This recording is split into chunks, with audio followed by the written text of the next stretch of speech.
The Magical Adventures of Sophia and her fairy godmother. Once upon a time, in a faraway kingdom, there lived a kind and gentle girl named Sophia.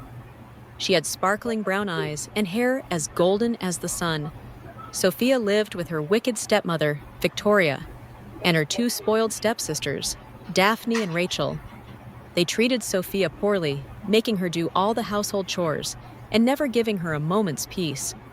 Sophia's father, the king, had passed away when she was just a baby, and her stepmother had taken over the kingdom. But Sophia's heart remained full of hope and joy, for she knew that her fairy godmother, Azure, was always watching over her. Azure was a wise and powerful fairy who had been a close friend of Sophia's mother. She had promised to protect Sophia and guide her on her journey. One day, the kingdom announced a grand ball in honor of the prince's 18th birthday. All the young ladies in the kingdom were invited, and Sophia's stepsisters were over the moon with excitement. They spent hours trying on dresses and practicing their curtsies, while Sophia was left to do all the cleaning and cooking. But Azure had a plan to make Sophia's dreams come true. On the night of the ball, Sophia's stepsisters left for the palace, looking like peacocks in their fancy gowns. Sophia was left alone, feeling sad and forgotten. But then, Azure appeared in a puff of sparkles and said, "Tonight, Sophia, you shall go to the ball and meet your prince."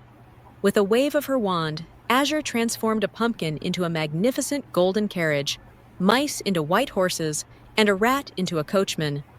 Sophia was amazed and grateful. Azure helped Sophia into a stunning blue gown, and they set off for the palace. At the ball, Sophia danced with the prince, and they fell deeply in love.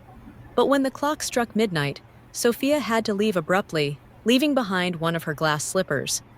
The prince searched far and wide for the girl whose foot fit the slipper, and eventually, he found Sophia. The prince and Sophia got married in a grand ceremony, with Azure watching over them. Sophia's stepsisters apologized for their cruelty, and Sophia forgave them with kindness. The kingdom celebrated for days, and Sophia and the prince lived happily ever after, always remembering the magical night that brought them together. Years later, Sophia told her own children and grandchildren the story of her fairy godmother and the magical night that changed her life forever. And they lived happily ever after, knowing that kindness, love, and a little bit of magic can make even the most impossible dreams come true.